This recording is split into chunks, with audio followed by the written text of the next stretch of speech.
Welcome to Hidden Archives. Tonight we journey into one of history's greatest unsolved mysteries. In 1845, two of Britain's most advanced ships sailed into the Arctic with 129 men aboard. They carried enough food for years, the finest technology of their age, and complete confidence that they would conquer the Northwest Passage. None of them would ever return. Even today, many questions remain unanswered. So settle in, relax, and let's uncover the remarkable story of the Franklin expedition. There are places on Earth where time seems to stand still. Far beyond the forests and mountains, beyond the last permanent settlements of northern Canada, lies a world of endless ice. For much of the year, the Arctic Ocean is covered by vast sheets of frozen sea stretching farther than the eye can see. The wind moves across this frozen landscape without interruption, carrying with it snow, silence, and unimaginable cold. In the 19th century, this region remained one of the last unexplored places on Earth. Maps showed empty spaces where no European had successfully travelled. Sailors believed that somewhere beyond the maze of islands and frozen channels, there was a sea route connecting the Atlantic and Pacific Oceans. It became known as the Northwest Passage. For centuries, explorers searched for it. Some returned with remarkable stories. Many never returned at all. Yet no expedition would become more famous than the one that sailed from England in the spring of 1845 under the command of Sir John Franklin. It was considered the most advanced Arctic expedition ever assembled. The Royal Navy selected two of its strongest ships. Every detail had been carefully planned. The vessels were reinforced with thick layers of oak and iron to survive crushing sea ice. They carried steam engines that could assist the ships when the wind disappeared. Their food stores included enough preserved supplies to last for years. Scientific instruments, books, heating systems, and thousands of carefully packed provisions suggested that this journey had prepared for every imaginable challenge. To those watching from the docks, success seemed almost inevitable. 129 officers and sailors stepped aboard HMS Erebus and HMS Terror. Many believed they were about to complete one of history's greatest geographical discoveries. Families waved goodbye. Friends promised they would meet again. No one standing on the shore could have imagined that almost every man on those ships had just been seen alive for the final time. The expedition sailed confidently into the North Atlantic. At first, everything appeared normal. The ships stopped in Greenland to take on fresh supplies. Letters were written home. Crew members joked about the coming adventure. The weather remained favourable, and morale appeared high. It would be the last opportunity many of them ever had to communicate with the outside world.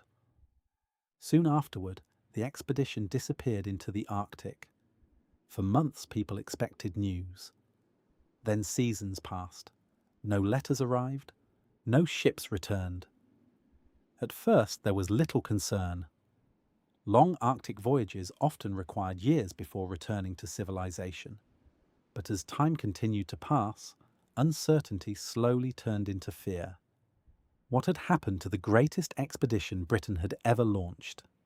Did the ships become trapped by ice? Did disease spread through the crew? Had they found the Northwest Passage but become unable to escape? Or had something far stranger occurred in the frozen wilderness? Search expeditions would spend decades trying to answer those questions. They would discover abandoned camps, frozen graves, scattered supplies left behind in desperate haste, small handwritten messages, and eventually disturbing evidence suggesting that survival had become almost impossible. For generations, the fate of Sir John Franklin and his men became one of the greatest mysteries in maritime history. Stories grew larger with every passing decade. Some imagined monsters beneath the ice. Others believed the ships had simply vanished into the endless white landscape, swallowed forever by snow and silence. The truth, however, would prove both more tragic and more remarkable than almost anyone had imagined. More than 160 years would pass before modern technology finally began uncovering answers hidden beneath the Arctic waters.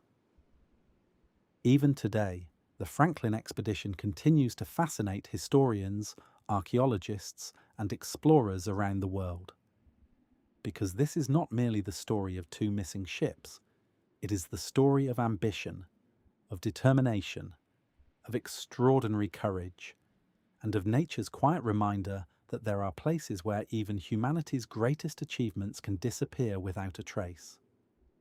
As the frozen sea slowly closed behind HMS Erebus and HMS Terror, no one aboard could possibly have known that they were sailing into history, or that the Arctic itself was about to become their final witness. Long before Sir John Franklin became one of history's greatest mysteries, he had already spent much of his life chasing the edges of the known world. He was born in England in the year 1786, during a time when the British Empire was expanding across the globe. The Royal Navy stood at the centre of that expansion, protecting trade routes, exploring distant coastlines, and carrying Britain's influence to places few Europeans had ever seen. As a young boy, Franklin dreamed of the sea. His father hoped he would choose a quieter profession, perhaps joining the church or entering business. But Franklin's fascination with exploration could not be changed. At only 14 years old, he entered the Royal Navy. Life aboard a naval vessel was demanding. The days were long. Discipline was strict. Storms, disease, and dangerous seas were accepted as ordinary parts of life. For many young sailors, these hardships were enough to end any romantic ideas about adventure. For Franklin, they only strengthened his determination. During the early years of his career, he served during the Napoleonic Wars, gaining valuable experience under difficult conditions. He learned navigation, leadership, and the importance of discipline aboard crowded wooden warships. These lessons would later become essential.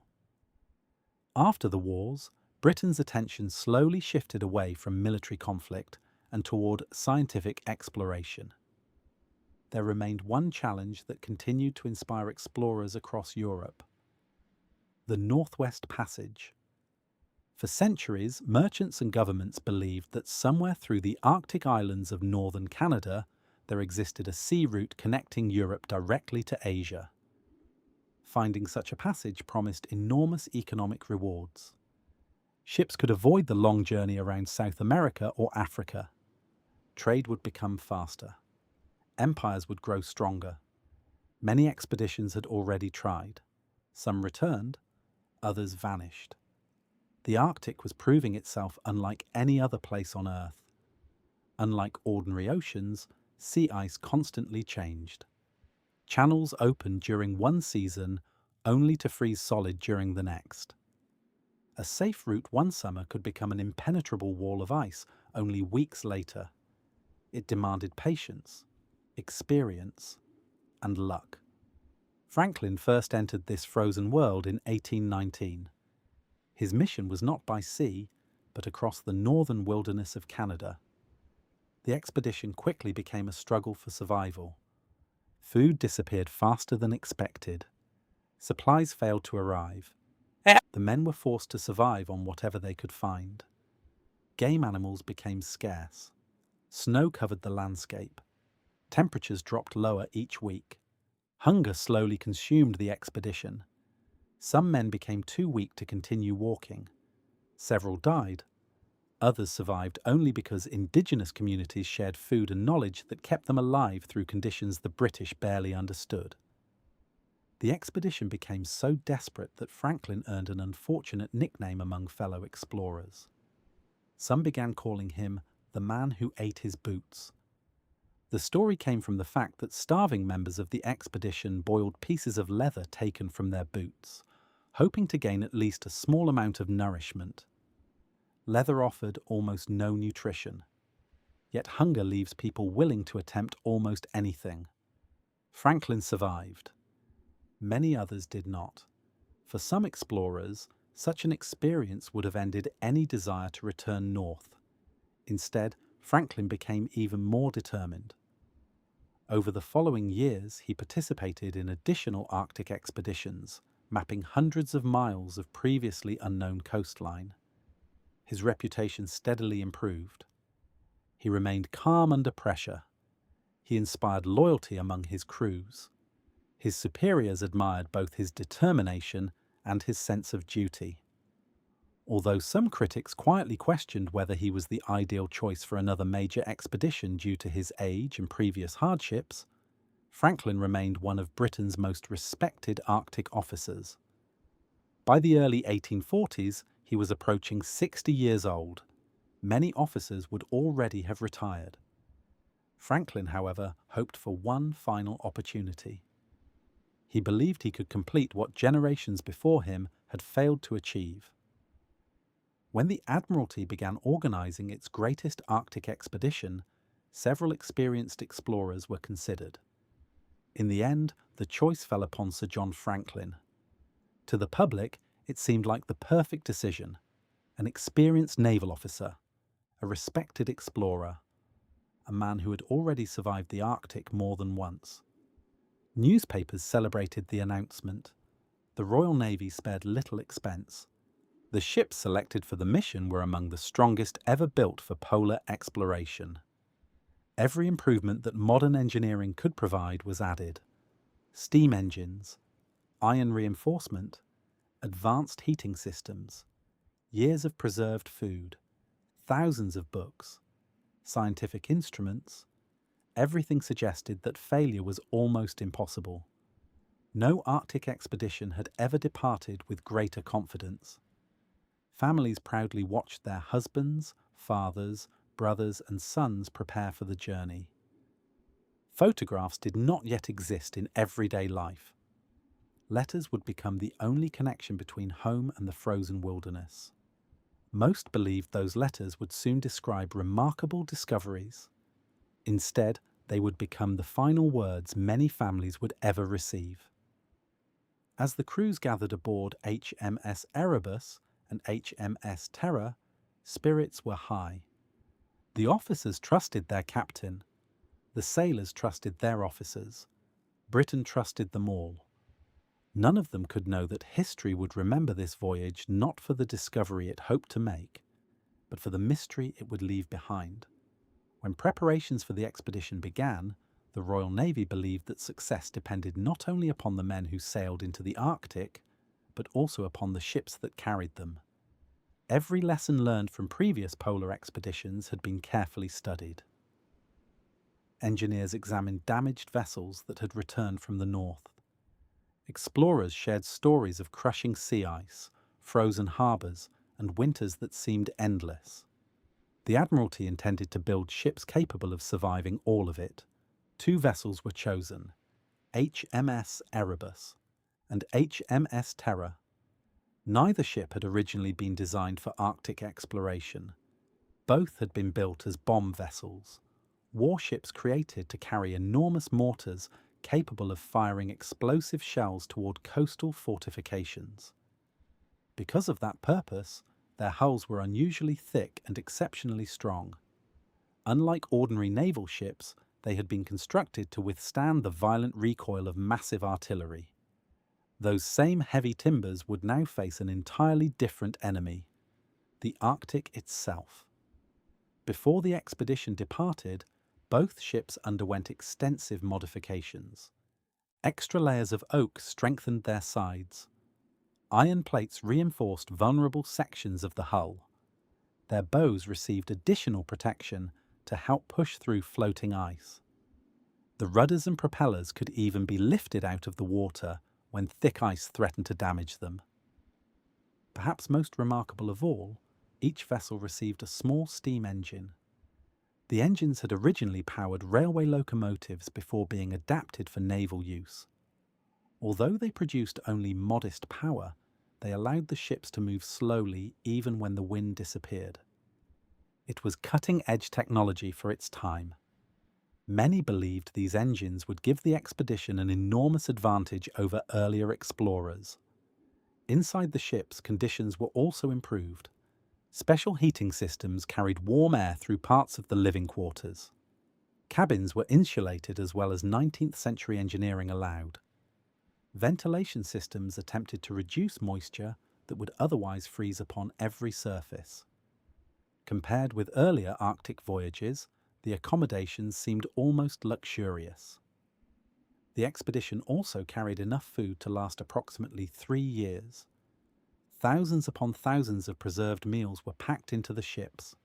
Salted beef, salt pork, flour, tea, coffee, chocolate, dried vegetables, soup concentrates, lemon juice intended to prevent scurvy. More than 8,000 tins of preserved food were loaded aboard. Canned food itself was still a relatively new invention. It promised fresh-tasting meals that could survive years without spoiling. To the Admiralty, it appeared to solve one of the greatest challenges of long expeditions. Few realized that this modern innovation carried dangers of its own. The ships also contained an impressive library. More than 1,000 books traveled north with the expedition. There were novels, scientific works, religious texts, poetry, history, navigation manuals. The officers believed reading would help maintain morale during the endless Arctic winters. Musical instruments were packed as well. Some evenings would be filled with songs and conversation, others with lectures, games, and performances designed to keep spirits high. The Royal Navy understood something important. The greatest danger of the Arctic was not always cold. Sometimes it was hopelessness. An idle mind trapped inside darkness for months could become just as dangerous as the freezing temperatures outside. Every effort was made to preserve routine, discipline, purpose. By every measure available in 1845, this expedition represented the very best Britain could offer. The finest ships, the finest equipment, an experienced commander, a carefully selected crew. Confidence surrounded the mission before it had even left English waters. Newspapers praised the expedition. Many writers predicted that Sir John Franklin would soon return as the man who finally conquered the Northwest Passage. No one expected disaster. No one imagined that nearly every improvement designed to protect the expedition would eventually prove insufficient against the immense power of the Arctic. Because the frozen North obeyed no empire, it respected no technology, and it cared nothing for human ambition. Soon, HMS Erebus and HMS Terror would leave the comfort of familiar seas behind. Ahead of them waited thousands of miles of ice, and a silence unlike anything any of the men aboard had ever known. On the morning of May 19th, 1845, the expedition finally departed from Greenhithe, England. The weather was calm. Crowds gathered along the River Thames to watch the two great ships begin their journey. For many families, it was a proud moment. Britain's greatest Arctic expedition was finally underway. Men stood along the decks of HMS Erebus and HMS Terror, waving their hats toward the people gathered on shore. Some smiled, others remained quiet, already focused on the long voyage ahead. Many of the younger sailors had never travelled beyond European waters. Everything waiting before them was unknown. Parents embraced sons one final time before departure. Wives held their husbands tightly. Children watched their fathers disappear aboard ships they believed would soon return covered in glory. No one imagined these simple farewells would become permanent. As the ships slowly disappeared down the river, life continued as normal throughout Britain. Newspapers followed the expedition with excitement. People expected updates within months. The Royal Navy had complete confidence. After all, Franklin's ships were better prepared than any expedition before them. The first stage of the voyage passed without serious difficulty. The expedition crossed the North Atlantic, sailing steadily toward Greenland. Although the sea could still be rough, the men remained in good spirits. Routine quickly settled aboard both vessels. Each morning began with the familiar rhythm of naval life. The decks were cleaned, equipment inspected, meals served at regular hours. Officers studied charts and calculated positions using sextants and chronometers. Sailors repaired ropes, polished equipment, and prepared for the increasingly cold conditions waiting farther north. Discipline remained strict. The Royal Navy believed routine helped maintain order under every circumstance. It also helped keep fear from growing. As the weather became colder, icebergs slowly began appearing on the horizon. Some floated silently through the sea like enormous white mountains. Others stretched beneath the water, their true size hidden far below the surface. For many aboard, it was their first glimpse of the Arctic. It was both beautiful and deeply intimidating. The expedition eventually reached Disco Bay on the western coast of Greenland. Here they paused for several important reasons. Fresh meat and supplies could still be obtained before entering the far north. Letters were written home. Repairs were completed. The crews enjoyed one final opportunity to walk on land. Many probably assumed they would soon return after completing their great mission. The letters sent from Greenland carried optimism. Officers described favorable weather. The ships were performing well. Morale appeared excellent. Families reading those letters had every reason to feel reassured. No hint of disaster appeared within the careful handwriting. Once preparations were complete, the expedition sailed westward again. Ahead lay Lancaster Sound, one of the great gateways into the Canadian Arctic archipelago. Here, familiar civilizations slowly disappeared behind them. After Greenland, there would be no towns, no ports, no rescue stations, only scattered Inuit communities living in one of the harshest environments on Earth. The expedition carried enough supplies to survive for years. They believed they needed nothing more. History would later reveal how mistaken that confidence was. Late in July of 1845, two British whaling ships encountered Erebus and Terror in Baffin Bay. The whaling captains briefly spoke with members of Franklin's expedition. Everything appeared perfectly normal. The crews seemed healthy. The ships remained in excellent condition. The weather was favorable. After exchanging greetings, the vessels separated. The whalers continued south. Franklin continued north. It would become the final confirmed European sighting of the expedition. No photographs were taken. No dramatic farewell marked the moment. Only two groups of sailors passing each other in cold northern waters, believing they might meet again someday. Instead, the ship slowly disappeared into the Arctic, and with them vanished 129 men.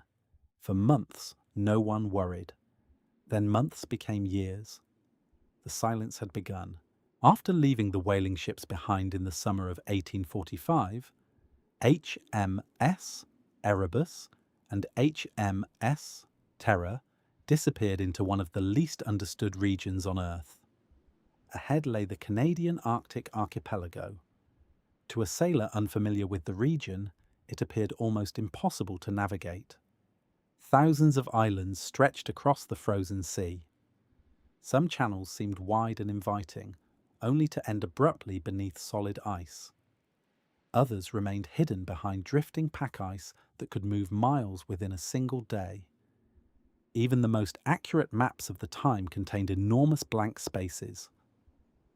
Many coastlines had never been surveyed. Entire islands remained unknown. Every mile travelled carried the possibility of discovery or disaster. During the brief Arctic summer, conditions could seem surprisingly welcoming. The sun barely dipped below the horizon. For weeks, daylight continued almost without interruption. The sea occasionally opened into calm stretches of dark water. Birds circled above the ships. Seals rested upon floating ice. Sometimes whales surfaced beside the vessels, disappearing again into the cold depths with barely a sound. To many aboard, the Arctic may have seemed less hostile than they had imagined, but experienced explorers understood the truth. The Arctic rarely revealed its dangers immediately. Its greatest weapon was patience. As summer slowly faded, temperatures began falling once again. Thin sheets of new ice formed overnight. Each morning, sailors found themselves breaking frozen water from ropes and railings. The ships advanced more cautiously. Progress became slower. The officers constantly searched for open channels that might carry them farther west. No one wanted to become trapped before reaching safer winter anchorage. Every day mattered. The crew remained optimistic. Meals were served on schedule. Scientific observations continued. Navigation records were carefully updated. Whenever possible, hunting parties searched for fresh meat to supplement preserved supplies. Polar bears occasionally appeared upon distant ice. Arctic foxes watched silently from snow-covered shorelines. The landscape felt almost untouched by humanity. Yet beneath its beauty, danger quietly increased. Sea ice is unlike solid land. It moves. Wind can push enormous sheets together with tremendous force. Currents beneath the surface constantly reshape the frozen ocean. A passage open in the morning may become completely blocked by evening. Ships caught between moving ice faced overwhelming pressure. Wood creaked. Hull timbers bent. Entire vessels could be lifted from the water or crushed. Franklin's ships had been strengthened against exactly this threat. The Admiralty believed they could withstand conditions that had destroyed earlier expeditions. To some extent, they were correct. Erebus and Terror proved remarkably strong, but even the strongest ship has limits. The Arctic has none. As autumn approached, daylight slowly disappeared. Each passing week shortened the hours of sunshine. Shadows stretched longer across the snow. The brilliant white landscape gradually transformed into a world of pale blue twilight. Soon darkness would dominate nearly every hour of the day. For sailors accustomed to busy naval life, the coming winter represented an entirely different challenge. The ships would likely remain trapped until spring. That was expected. Previous expeditions had survived Arctic winters before. The crew carried enough supplies. They had heating systems, entertainment, books, confidence. Everything suggested they could simply wait for warmer weather. Perhaps that is exactly what Franklin intended. Perhaps as the first ice finally locked around the ships, he believed this was only a temporary delay. No one aboard could know that the ice surrounding them would refuse to let go, not for weeks, not for months, but for years. And somewhere beyond the endless white horizon, families in Britain still believed their husbands and sons were sailing steadily toward one of history's greatest discoveries. Instead, the Arctic had already begun closing its grip around HMS Erebus and HMS Terror. The expedition had entered the frozen maze, and there would be no easy way out. As autumn faded into winter, the sea around HMS Erebus and HMS Terror slowly transformed. At first, the ice seemed almost harmless. Thin sheets drifted across the surface, breaking apart whenever the ships pushed forward. The crew had seen this before. No one appeared especially concerned. But each passing day brought colder temperatures. The patches of floating ice became larger, then thicker. Eventually, the ships could no longer force their way through. The expedition had reached the moment every Arctic explorer expected. The first winter would be spent trapped in the ice. This was not considered a disaster. In fact, many previous expeditions had intentionally remained frozen in place until spring. The plan was simple. Wait for warmer weather. Allow the sea ice to melt. Continue westward once summer returned. Franklin likely believed exactly that. The anchors were lowered where possible. The ship settled into the frozen landscape. Snow soon covered their decks. The ocean itself disappeared beneath an ever-thickening blanket of ice. Within weeks, it became difficult to tell where the sea ended and the land began. Everything merged into one endless white world. Life aboard the ships changed dramatically. Instead of sailing watches and constant navigation, each day now revolved around survival and routine. The Royal Navy understood that discipline remained essential. Every morning began at the same hour. Cabins were cleaned, meals prepared, scientific observations recorded, officers inspected equipment, sailors cleared snow from the decks and monitored the pressure of the surrounding ice. Although the ships no longer moved, there was always work to be done. Maintaining morale became equally important. Months of darkness could slowly wear away even the strongest mind. The expedition's library proved valuable. Books passed from sailor to sailor. Some men spent evenings reading novels. Others studied geography or mathematics. Music echoed through the cabins from time to time. There were games, storytelling, occasional theatrical performances. The officers encouraged nearly anything that distracted the crew from the endless darkness outside. The Arctic winter was unlike anything most of the men had ever experienced. By late November, the sun disappeared completely. For weeks it never rose above the horizon. The world existed beneath faint twilight at noon before returning once more to darkness. The stars seemed brighter than anywhere else on Earth. The northern lights occasionally appeared overhead, filling the sky with moving curtains of green and pale purple. To modern observers, they are breathtaking. To sailors living in complete isolation, they must have seemed almost supernatural. Outside, temperatures continued falling. The cold became difficult to imagine. Breathing froze moisture upon beards almost instantly. Metal burned exposed skin. Wood cracked loudly during the night as it expanded and contracted in the freezing air. Even inside the heated cabins, ice slowly formed around windows and walls. Every movement outdoors demanded care. A simple mistake could mean frostbite within minutes. Yet the men adapted remarkably well. Naval discipline had prepared them for hardship. The ships remained stocked with food. Coal still fed the heating systems. Nothing suggested immediate danger.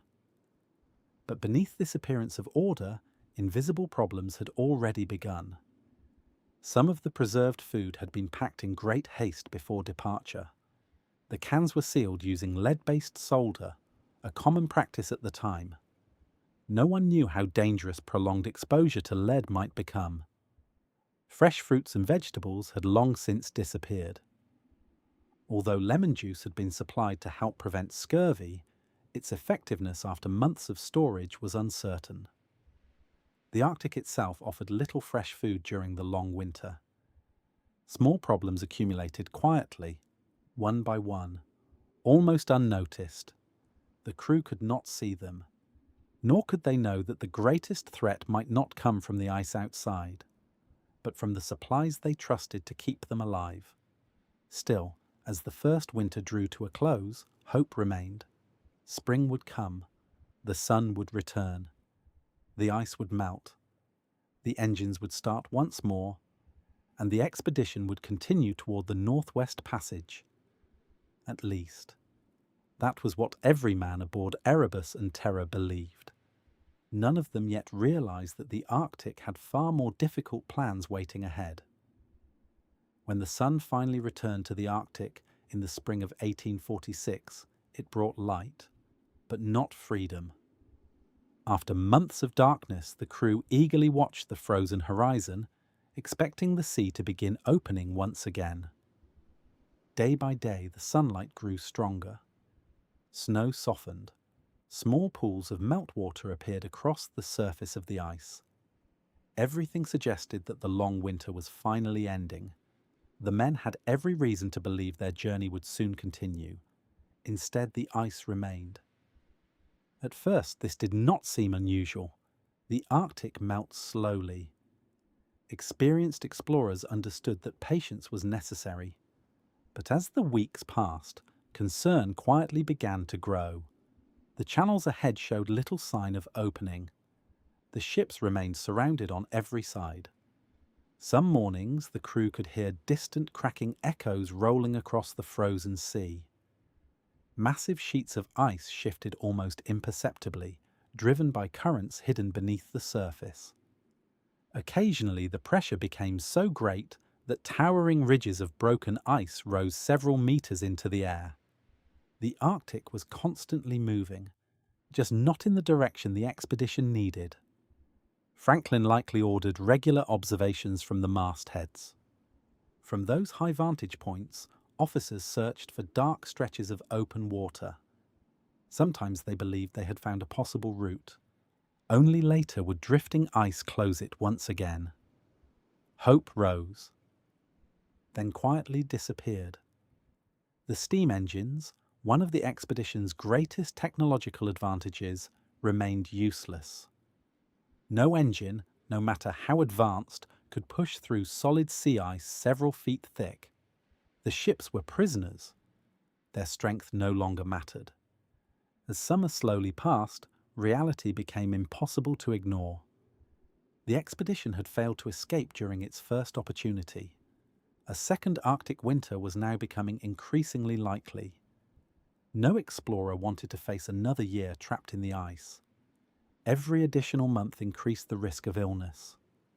Food supplies slowly diminished. Coal reserves declined. The strain upon both body and mind became heavier. Still, the men continued working. Hunting parties travelled across the surrounding ice whenever possible. Seals occasionally appeared through breathing holes. Birds returned during the brief summer. Any fresh meat became a welcome change from preserved rations. The officers carefully measured every remaining supply. Nothing could be wasted. Far away in Britain, no one yet suspected danger. Families continued waiting.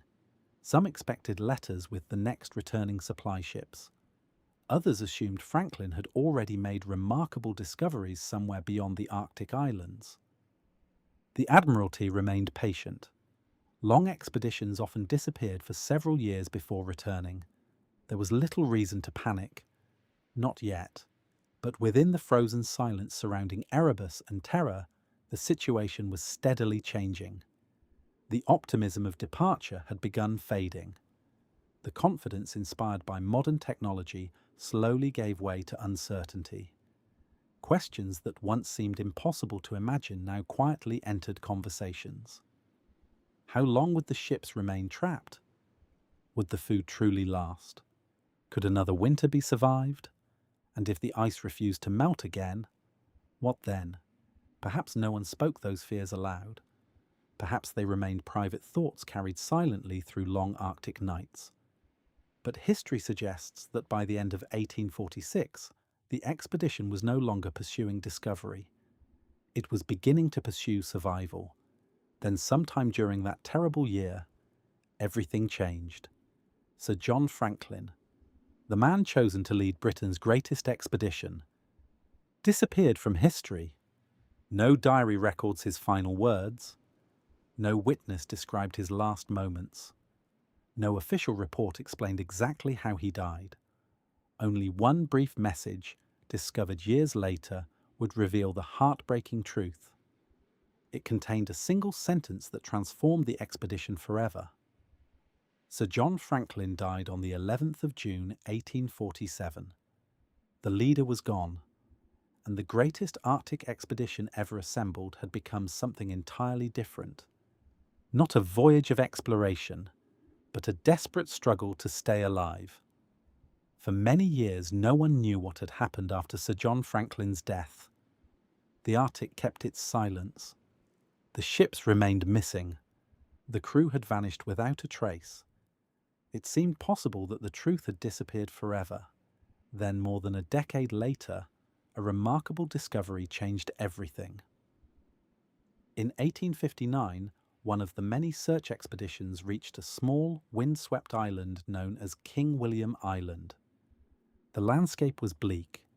There were no trees, no villages, only endless stretches of rock, snow, and ice, meeting the cold waters of the Arctic. British searchers had learned that explorers often left written messages inside stone cairns. A cairn was simply a pile of carefully stacked rocks, built to protect notes from the harsh weather. If Franklin's men had followed naval tradition, perhaps one of those messages still remained. The search party carefully examined the island. Eventually they discovered a cairn. Inside was a metal cylinder. Within that cylinder rested a single sheet of paper. It was one of the most important documents ever found in Arctic history. At first glance, the message appeared encouraging. The original note had been written in May of 1847. It reported that the expedition had spent the winter trapped in the ice, but that everything was otherwise proceeding well. Sir John Franklin was alive. The officers remained hopeful. The ships were still frozen, but there was every expectation they would continue once the ice released them. Had the message ended there, history might remember the expedition very differently. But it did not. Around the edges of the same paper, another message had been added nearly a year later. Everything had changed. The handwriting told a story of catastrophe. The ships had remained trapped. Sir John Franklin had died. 9 officers and 15 sailors were already dead. The remaining 105 survivors had made a decision almost impossible to imagine. They were abandoning HMS Erebus and HMS Terror. On April 22, 1848, after nearly 2 years imprisoned in the ice, the surviving crew left their ships behind. Their destination lay far to the south. They hoped to reach the Back River on the Canadian mainland. From there, perhaps they could find indigenous communities, perhaps rescue, perhaps even civilization. The journey would require hundreds of miles on foot across one of the harshest landscapes on Earth. They dragged heavy sledges carrying boats, food, weapons, and supplies. Each sledge weighed hundreds of kilograms. Every step became a struggle. Snow concealed jagged rocks beneath its surface. The ice shifted beneath their feet. Temperatures often remained well below freezing, even during spring. The men were already exhausted before their march truly began. Many suffered from illness. Some were undoubtedly weakened by hunger. Others may have been affected by lead poisoning from the expedition's canned food or water systems, although historians still debate how large a role lead actually played. What is certain is that the survivors faced almost impossible odds. Years later, Inuit hunters described seeing groups of exhausted white men moving slowly across the ice. They appeared painfully thin. Some struggled simply to walk. Others collapsed beside their sledges. The Inuit watched from a distance, puzzled by some of the decisions the British sailors had made. They noticed the explorers hauling surprisingly heavy objects: silver plates, books, cooking equipment, even elegant dining utensils. Items that had once symbolized civilization now added unnecessary weight to an already desperate journey. To modern eyes, it seems difficult to understand, but those possessions may have represented hope, routine, a refusal to believe that everything familiar had already been lost. Perhaps abandoning them felt like abandoning the last pieces of home. Unfortunately, the Arctic showed no mercy. One by one, the survivors disappeared into the frozen wilderness. None of the 105 men who left the ships would ever return home. When the Franklin expedition failed to return, concern did not appear overnight. At first, the silence seemed entirely ordinary. Arctic voyages often lasted several years.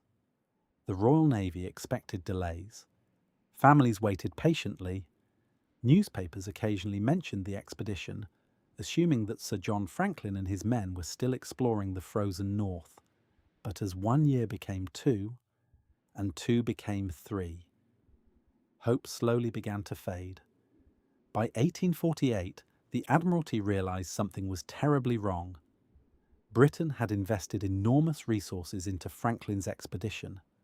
More importantly, 129 men had simply vanished.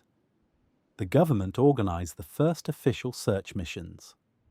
Several ships sailed north following different routes. Each captain carried the same goal: find Franklin, bring the men home, or at least discover what had happened. The Arctic, however, refused to surrender its secrets. The searchers found abandoned camps from earlier expeditions, old supply depots, frozen coastlines no European had ever mapped, but there was no sign of Erebus or Terror, no survivors, no graves that could explain the expedition's fate. As the years passed, the search itself became one of the greatest exploration efforts in history. Dozens of expeditions entered the Arctic: naval officers, private explorers, American ships, British ships. Even ordinary citizens contributed money to fund additional searches. Among the most determined supporters was Lady Jane Franklin. The wife of Sir John Franklin refused to believe her husband should simply be forgotten. She tirelessly campaigned for new expeditions. She wrote letters to politicians. She persuaded wealthy supporters to finance additional voyages. Again and again, ships returned north because she refused to abandon hope. Without her determination, much of what we know today might never have been discovered. Many of the search expeditions failed to locate Franklin himself, but they accomplished something else. They mapped enormous areas of the Canadian Arctic. Unknown coastlines appeared on maps for the first time. Previously blank spaces slowly disappeared. Ironically, the effort to find Franklin greatly expanded geographical knowledge, even though the expedition itself remained missing. Search crews also began speaking with Inuit communities. Unlike European explorers, the Inuit had lived in the Arctic for countless generations. They understood the land, the sea ice, the seasons, the animals. They had seen things outsiders never had. Several Inuit described encountering starving white men years earlier. Others reported abandoned ships trapped in the ice. Some possessed silver spoons, buttons, or other objects that clearly came from Franklin's expedition. European officers listened carefully. At first, some doubted these stories, but over time, the separate accounts began fitting together like pieces of a puzzle. The Inuit described exhausted sailors pulling heavy sledges, men who seemed desperately hungry, groups slowly shrinking as the months passed. Some stories spoke of camps where no one remained alive. Others pointed toward King William Island. Each account added another small fragment to a mystery that still lacked its final answer. The searchers also began finding physical evidence: pieces of wood, buttons from naval uniforms, tin cans, rope, small tools. Every object confirmed that Franklin's men had once passed through these frozen places. Yet the ships themselves remained hidden. It was almost as though the Arctic had swallowed them whole. Years turned into decades. Children who had watched Franklin sail from England became elderly men and women. Still, no one knew exactly where Erebus and Terror rested. Some believed they had sunk beneath thick sea ice. Others imagined they had drifted away before finally disappearing beneath the freezing waters. The mystery became larger than the expedition itself. Books were written, lectures delivered, rumours spread throughout Britain. Franklin's disappearance became part of national history, one of the greatest unanswered questions of the Victorian age, and despite every effort, the Arctic continued keeping its greatest secret hidden beneath the ice. For more than a century and a half, the final resting places of HMS Erebus and HMS Terror remained unknown.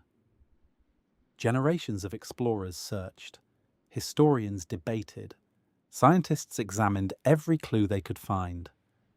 The Arctic remained silent. Many believed the ships had been crushed by moving ice.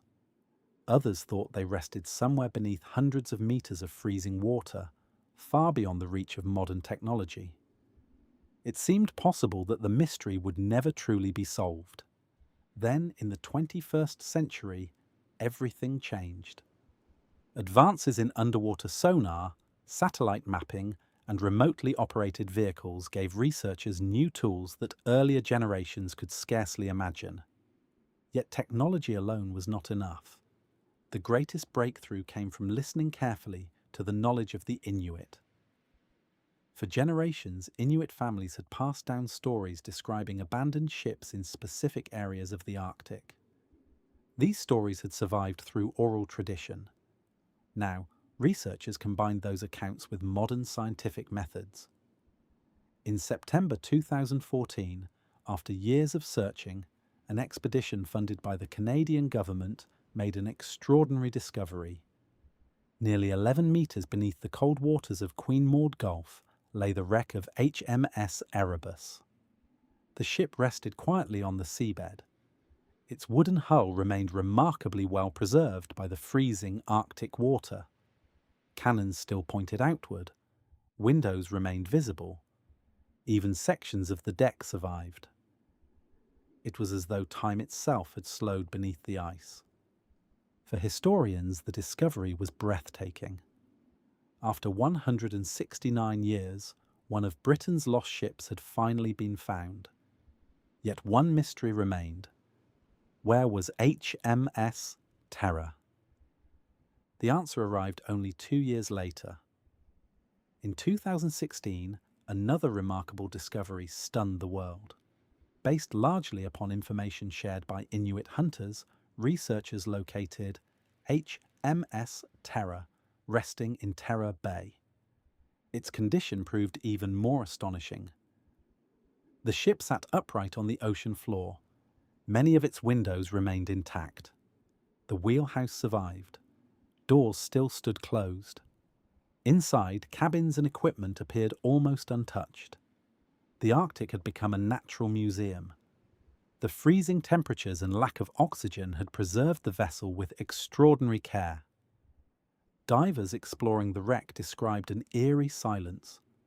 Furniture remained in place. Shelves still lined the walls. Bottles, dishes, and personal belongings rested where sailors had left them more than a century and a half earlier. Every object offered another clue, another question, another glimpse into the expedition's final years. Even today, researchers continue studying both wrecks. Each dive reveals new information. Artifacts recovered from the ships help historians better understand daily life aboard the expedition. Modern science has confirmed details that earlier generations could only guess. Yet many questions remain unanswered. Exactly how did Franklin die? Why did the ships separate? Did anyone return to them after the crew abandoned them? Were journals or official logbooks left behind inside sealed cabins? Those answers may still wait beneath locked doors deep within the wrecks. The Arctic has revealed much, but not everything. Perhaps that is fitting. Some mysteries lose their power once every detail becomes known.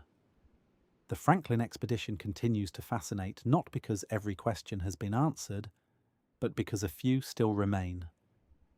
The frozen North has finally returned the ships, yet it continues to guard the voices of the men who sailed aboard them.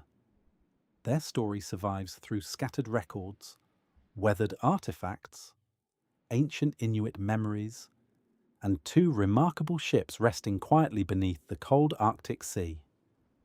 As we bring this story to a close, perhaps imagine those silent waters once more, far below the drifting ice. Erebus and Terror still rest exactly where the Arctic placed them, not as symbols of failure, but as reminders of humanity's endless desire to explore the unknown. And as the polar night settles once again across the frozen horizon, the sea keeps its quiet watch. just as it has for nearly 2 centuries. Thank you for listening, and wherever you are tonight, may your own journey end somewhere warm, peaceful, and safely home. Every generation leaves behind a few mysteries that refuse to disappear. Some are eventually explained by science, others fade quietly into history. But a rare few continue to capture our imagination, no matter how much time passes. The Franklin expedition belongs to that small and remarkable group. It was not the largest expedition ever launched, nor was it the longest. Yet few journeys have inspired so many questions. Why did such experienced sailors fail? How could two of the strongest ships of their age become trapped beyond escape? What conversations took place during those endless Arctic nights when hope slowly gave way to uncertainty? Those answers may never be fully known, and perhaps that is why the story continues to endure. It reminds us that despite all our inventions and confidence, nature still possesses places beyond complete human control. In 1845, Britain believed technology had conquered nearly every obstacle. Steam engines powered factories, iron ships crossed oceans. The world's maps filled with new discoveries each year. It seemed only a matter of time before the Northwest Passage surrendered to human determination. Instead, the Arctic offered a quiet lesson in humility. It did not defeat the expedition through violence alone. There was no great battle, no sudden catastrophe, only cold, distance, time, and endless patience. For the men aboard Erebus and Terror, each day likely resembled the one before it. Snow drifting across silent decks, the distant sound of shifting ice, the faint glow of lanterns inside warm cabins. Letters from home read over and over again until the paper became worn. Small routines repeated because routine itself became a source of comfort. No one could know which ordinary day would become their last. Today, nearly 2 centuries later, satellites pass above the very waters where the ships disappeared.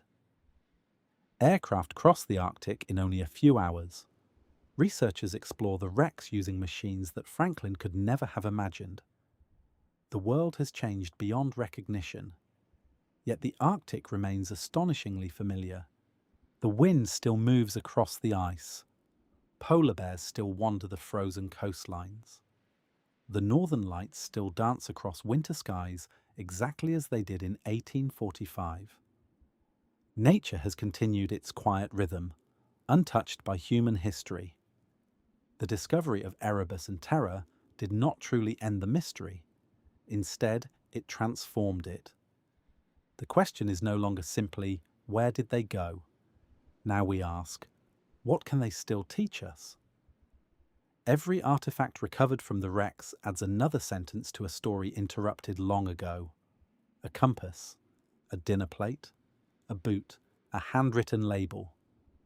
Small reminders that history is not only made of famous names and grand events, it is also made of ordinary people carrying out ordinary tasks, often without realizing they are becoming part of something unforgettable. The 129 men who sailed with Franklin never intended to become legends. They believed they were simply doing their duty, exploring, serving, returning home. History chose a different ending, and because of that, their voyage has never truly ended. It continues each time someone opens a history book, each time an archaeologist dives beneath Arctic waters, each time a curious listener wonders what became of Britain's lost expedition. Perhaps somewhere beneath the quiet sea, more answers still wait. Or perhaps the Arctic has already shared everything it intends to reveal. Either way, the silence itself has become part of the story. So as you settle a little deeper into your chair, or perhaps drift gently towards sleep, imagine the Arctic one final time. An endless white horizon, soft snow carried by a slow northern wind, two ships resting peacefully beneath dark, icy waters.